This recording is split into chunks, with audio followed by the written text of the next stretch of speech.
Salve a tutti amici di Angolo Nerazzurro, bentornati sul canale. Vigilia di Inter-Como, semifinale di ritorno di Coppa Italia, partita che a questo punto riveste un'importanza fondamentale. Con lo scudetto praticamente già in cassaforte, ormai aspettiamo soltanto la matematica per il tricolore, chiaramente c'è quella voglia di coronare una stagione che sarebbe entusiasmante. Il double all'Inter manca dal 2010, l'ultimo e unico a farlo è stato José Mourinho, che naturalmente fece il triplete. Sarebbe una gran bella soddisfazione anche per Christian Chivu, che in estate è arrivato tra lo scetticismo generale e che invece potrebbe coronare davvero una grandissima stagione. Naturalmente di fronte c'è il Como, squadra che ci ha messo in difficoltà nell'ultima partita di campionato, soprattutto nel primo tempo, e quindi ci sono alcuni aspetti che secondo me l'Inter dovrà andare a migliorare. Bisogna lavorare su alcuni errori fatti nel primo tempo della partita di Como e appunto non ripetere alcune situazioni, andare invece a sfruttare quello che può essere un punto debole del Como, e andremo a vederlo alla lavagna tattica, naturalmente analizzando anche quelle che possono essere le probabili formazioni e soprattutto cosa opterei per sfruttare determinate situazioni tattiche.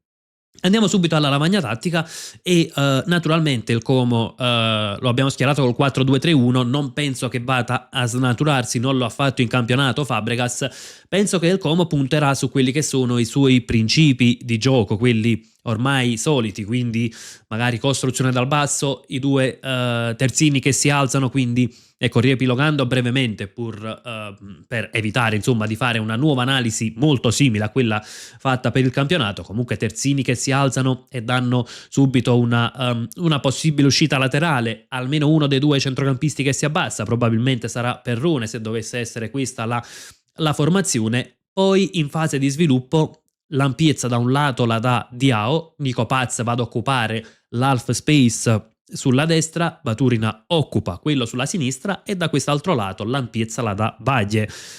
Quindi chiaramente con Smolcic che va sì in sovrapposizione ma non spinge tanto come Baglie, quindi lo troveremo, magari l'azione si sviluppa sulla destra, è chiaro che Smolcic potrà andare in sovrapposizione esterna ma anche interna, perché poi con Diao che va a dare l'ampiezza Smolcic può andare per linee interne e può anche inserirsi all'interno dell'area di rigore creando delle difficoltà. I due centrocampisti, sicuramente quello più dinamico è D'Acunha, e occhio perché arriviamo subito ad un aspetto che abbiamo sofferto nel primo tempo di Como Inter. Qual è il sovraccarico del lato destro del campo da parte del Como? Nella partita di campionato c'era Sergi Roberto titolare, domani sera non dovrebbe essere Sergi Roberto il titolare, mi aspetto che quel lavoro potrebbe farlo D'Acunha, quale? Quello di allargarsi e andare a sovraccaricare questa zona di campo.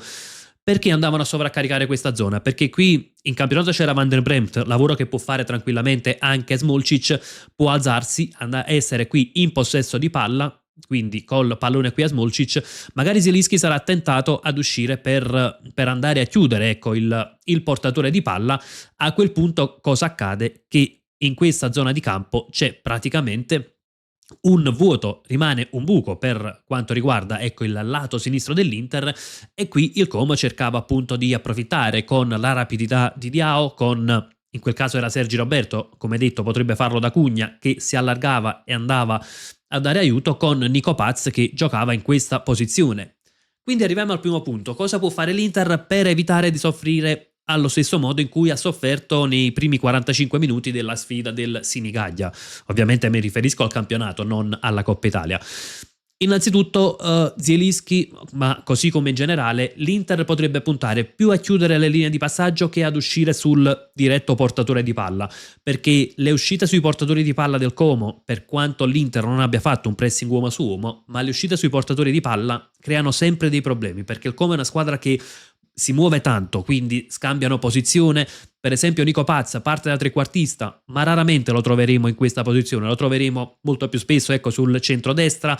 Magari potremmo trovarlo anche proprio largo a dare supporto a Diao, ma potremmo trovarlo anche all'interno dell'area di rigore e quindi proprio in una posizione da centravanti. Duvikas, che dovrebbe essere il titolare, è comunque un calciatore che svaria tanto, quindi con questi movimenti, ed è un qualcosa che fa anche Baturina, che fanno anche gli esterni, con tutti questi movimenti ogni uscita sul portatore può creare dei problemi. Se fosse l'Inter di Inzaghi, direi baricentro, medio-basso, ripartenze, sarebbe praticamente l'arma migliore secondo me contro il Como, però questa Inter non ha dato quella sensazione di riuscire a giocare in quel modo, di riuscire ad essere solida quando si mette con un blocco medio-basso. Quindi questo è il primo punto. L'altro punto qual è? È la scelta dei titolari. Qui quasi sicuramente non giocherà Bastoni, e sarei d'accordissimo, perché Bastoni, per quanto potrebbe scendere in campo, ma comunque non è al meglio per condizioni psicofisiche, quindi sia dal punto di vista mentale ha mostrato che non ha la giusta tranquillità secondo me, ma soprattutto fisicamente continua ad accusare il problema alla caviglia. Avere un calciatore non al 100% in questa zona può causare tanti problemi. Ovviamente poi qui c'è Di Marco, se Bastoni fosse al 100% e non lo è, non disdegnerei neanche l'opzione con Bastoni da terzo di difesa e Carlos Augusto a posto di Di Marco, in modo da avere più copertura. Naturalmente Bastoni non è al meglio e quindi auspico che mi aspetto che sia questa la formazione titolare. Quindi naturalmente cercare anche di creare densità in questa zona di campo con l'aiuto del terzo, della mezzala, del quinto, appunto per non lasciare troppi spazi e naturalmente non avere nemmeno una linea troppo alta, perché poi la velocità di Diao può creare sempre delle difficoltà. Naturalmente, come detto, c'è Duvikas che fa tanto movimento, il titolare dovrebbe essere Acerbi, però sinceramente vedendo il De Vrij che ha giocato contro il Cagliari non mi dispiacerebbe neanche De Vrij, ammesso che Bissek non scenda in campo dal primo minuto come sembra, perché chiaramente De Vrij è un po' più dinamico rispetto ad Acerbi e contro Duvikas secondo me sarebbe la scelta migliore. Come detto, poi c'è un aspetto che invece il Como può soffrire anche per quanto riguarda la fase invece di non possesso, quindi è lì che dobbiamo andare a sfruttare quello che può essere un punto debole. Abbiamo Vaglie in questa posizione, Vaglie è il terzino che spinge tanto, molto più di Smolcic, che è il corrispettivo sulla fascia opposta. Ecco, Vaglie è qui proprio perché è lui che va a dare ampiezza, poi c'è Baturina che comunque fa questo lavoro, però l'ampiezza è data dal terzino qui. Alle spalle di Vaglie si possono creare delle occasioni per far male, soprattutto in transizione, quindi l'Inter che recupera palla e riesce a verticalizzare rapidamente, ecco che può sfruttare questa zona di campo, ed è alle spalle di Vaglie che per esempio ha attaccato Barella in occasione del gol di Thuram che ha riaperto la sfida in campionato, il 2-1 di Thuram arriva proprio con Barella che attacca in questa zona di campo e mette in difficoltà appunto Vaglie che non riesce a tenerlo, poi sul cross arriverà il gol di Thuram. E quindi sfruttare questa zona, cercare le verticalizzazioni su Dumfries, Barella che è un calciatore che lo fa spesso, quindi che va a muoversi tra le linee, che va ad allargarsi, e se Bissek giocasse probabilmente potrebbe essere un'altra spina nel fianco per la retroguardia del Como, probabilmente però sarà Akanji il titolare. Però insomma, sfruttare tanto le transizioni e verticalizzare rapidamente su questa corsia esterna può creare delle difficoltà al Como. Sull'altra fascia invece probabilmente ci sarà la necessità di andare a creare superiorità numerica, perché Smolcic magari è un po' più difensivo rispetto a Vaglie e quindi ci sarà bisogno appunto di creare quella solita superiorità che cerca di creare l'Inter per far male alla squadra avversaria. Naturalmente quando il Como è in fase di non possesso, quindi non in transizione, probabilmente lo troveremo con un 4-5-1 o addirittura 5-4-1 con Diao che può abbassarsi fino a fare praticamente il quinto praticamente in fase di non possesso, però ecco, sfruttare i momenti prima che il Como si risistemi. Arriviamo ad un altro aspetto ed è la presenza di Bonny. È probabile che sia lui il titolare domani sera, quindi con P. Esposito che potrebbe riposare. Bonny secondo me può essere un'ottima scelta anche per un fattore tattico, perché il Como, come detto, è una squadra che ha una mentalità molto offensiva, quindi in fase di possesso troveremo una difesa alta, in realtà anche in fase di non possesso, non è una squadra che difende bassa.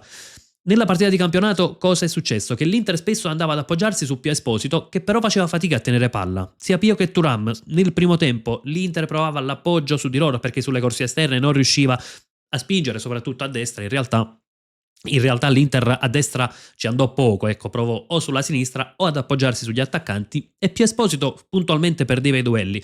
Tra l'altro Ramon è anche molto strutturato, è 1,96 m, quindi chiaramente non sarebbe semplice. Con Bonni e Thuram invece si possono dare meno punti di riferimento e si può attaccare la profondità.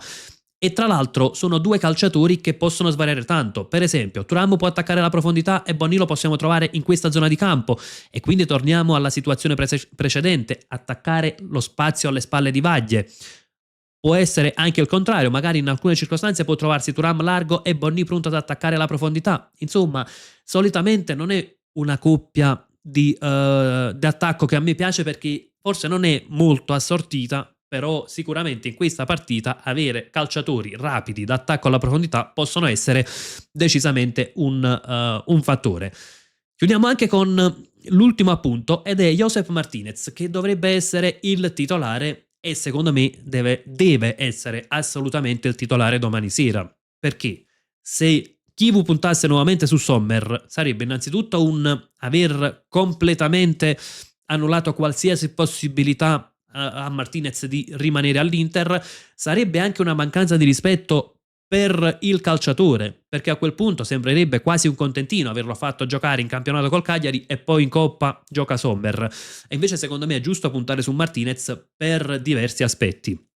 In primis perché Sommer non dà le giuste garanzie, quest'anno è stato un problema più che un aiuto per l'Inter e, come dico ormai già da diversi mesi, Martinez merita più spazio per il calciatore, per l'Inter stessa. Poi c'è l'aspetto che naturalmente, come detto, è legato anche al rispetto per il calciatore. Se si punta solo su Sommer, a quel punto sarebbe stato giusto non farlo giocare neanche la partita di Serie A, perché sarebbe sembrato semplicemente un contentino. E aggiungo un altro aspetto, che l'Inter ad oggi comunque deve cercare un nuovo primo portiere per il prossimo anno. C'è la situazione Vicario, ieri l'abbiamo analizzata anche in un video, Vicario che nell'ultima stagione non ha certo brillato. Perché non continuare a provare Josep Martinez? Diamogli chance da qui a fine anno e poi magari valutiamo se è un portiere da Inter o meno. E dare chance fino a fine anno è per valutarlo è indispensabile valutarlo nella partita di domani sera e nell'eventuale finale. Perché in Serie A oggi non c'è più tanta pressione, quindi non possiamo valutare la personalità del portiere sotto pressione. Si può valutare la qualità, ma non come regge mentalmente la pressione di San Siro, perché chiaramente le prossime partite saranno quasi una passerella per l'Inter verso lo scudetto.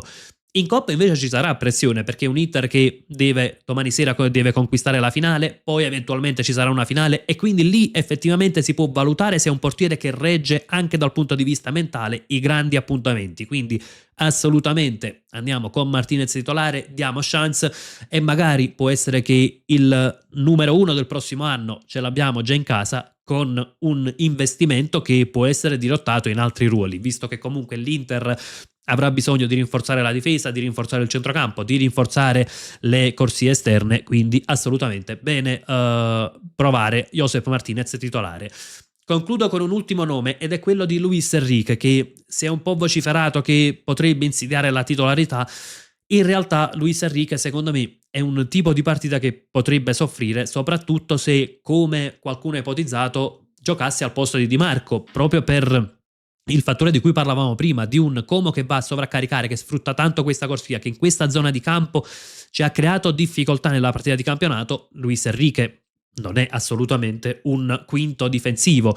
Sulla corsia di destra potrebbe invece sfruttare bene lo spazio alle spalle di Vaglia, quindi con la sua velocità, in realtà è un calciatore anche tecnico, per me ha problemi principalmente dal punto di vista tattico, quindi di posizionamento. In fase di possesso potrebbe sfruttare bene questo spazio, il problema però è quando attacca il Como, perché con Baturina in questa zona di campo, Vaglie e magari il supporto che sia Nico Pazzi, che magari può andare anche a svariare da questa zona di campo, che sia Duvicas, c'è bisogno comunque che il quinto dia un grandissimo aiuto. Preferirei sinceramente Dumfries, al limite se dobbiamo dare qualche altra chance a Luis Enrique, ecco, potremmo dargliela poi in campionato.